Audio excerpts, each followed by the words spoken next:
எப்படிங்க சொன்னால் என்னோடய பேர் சொல்லணுமா? என்னோடய பேர் அழகுலட்சுமி.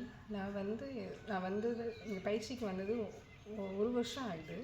நான் வரும்போது என்னோடய உடல்நிலையிலையும் மனநிலையிலையும் பல பிரச்சனைகளோடு தான் நான் வந்தேன். என்ன தான் நம்ம ஆன்மீக பயணம் இருந்தாலும் உடல் ரீதியான பிரச்சனைகளும் மன ரீதியான பிரச்சனைகளும் இருக்கும்போது நம்மளால் முன்னேறி அந்த இதை செயல்படுத்தி போக முடியல என்னால். அதுக்கு ஒரு தீர்வான இடமா தான் நான் இங்கே பார்க்குறேன். என்னோடய உடல் நிலைமை இன்றைக்கி சரியாகி அவ்வளோ பிரச்சனைகள் இருந்தது. வலி வேதனைகள் அதிகமாக இருந்தது. வலி உட்கார முடியாது, நிற்க முடியாது, பேக் பெயின் சிவியராக இருந்தது. அது எல்லாமே நான் ஐயாவோட கான்ஃபிடென்ட் மைண்ட்னாலையும் அவங்களோட பயிற்சினாலையும் தான் நான் இன்றைக்கி என்னோடய வலிகளை எப்பவுமே குறைச்சிருக்கேன். எனக்கு வலிகளே இன்றைக்கி கிடையாது. மனசில் அவ்வளோ பிரச்சனைகள் இருந்தது. அது எல்லாத்தையுமே களைஞ்சி எடுத்துட்டாங்க. எதுவுமே என் மைண்டில் இன்றைக்கி இல்லை. எல்லாமே அப்படியே நியூட்ரல் ஆகிட்டேங்க. அப்போ உடலும் சரியாகி மனதும் சரியாகும்போது எனக்கு உடம்பில் நிறைய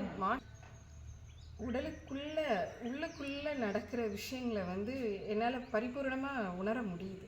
மூலாதாரமே ஆக்டிவேட்லேயே எனக்கு கிடையாது. மூலாதார ஆக்டிவேஷன்னால என்னென்னு தெரியாது. ஆனால் இன்றைக்கி மூலாதாரம் ஆக்டிவேட் ஆகுது. ஒவ்வொரு பயிற்சிகளையும் ஒவ்வொரு ஆதாரங்களையும் என்னால் தனித்தனியாக உணர முடியுது. இன்றைக்கி இவ்வளோ ஒரு சமணம் கூட போட முடியாத நிலமையில் இருந்தது நான் பயிற்சினால்.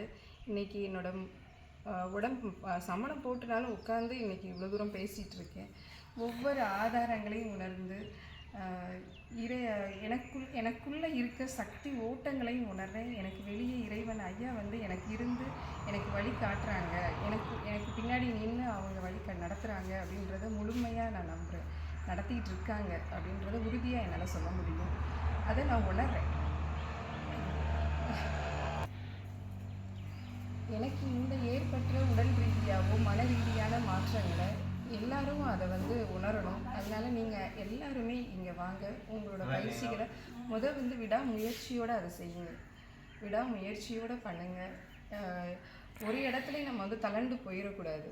நமக்கு என்னடா இப்படி இருக்கேன்னு தளர்ந்து போகாமல் விடாமுயற்சியோடையும் நம்பிக்கையோடையும் ஒவ்வொரு முயற்சி எடுத்தால் மட்டும்தான் அந்த பயிற்சியில் நிற்க முடியும் நம்மளால். அதனால் இந்த முயற்சியை எல்லோரும் இந்த பயிற்சியை பழகிக்கோங்க. யாருக்கும் இதில் பணம் கட்டணமோ எதுவுமே கிடையாது. இலவசமாக நம்ம எது வேணாலும் வாங்கலாம். இறை சக்தியையும் இறை அனுபவத்தையும் யாராலையும் இலவசமாக கொடுத்துட முடியாது, வாங்கிடவும் முடியாது. அதனால் நமக்கு கிடைக்கிற இந்த வாய்ப்பை எல்லாருமே பயன்படுத்துங்க. இறை ஆற்றல் நமக்காக காத்துட்ருக்கு, எல்லாருக்கும் வாரி வழங்குறதுக்கு. அதை எல்லாருமே பயன்படுத்துங்க. நான் பார்த்த அத்தனை விஷயங்களையும் இனிமேல் பார்க்க போகிற அத்தனை விஷயங்களையும் நீங்களும் பார்க்கணும், நீங்களும் தெரிஞ்சுக்கோங்க. உடல் ஆரோக்கியத்தோட மன அமைதியோட வாழ்கிறதுக்கான வழியாக இந்த ஏற்றுக்கோங்க.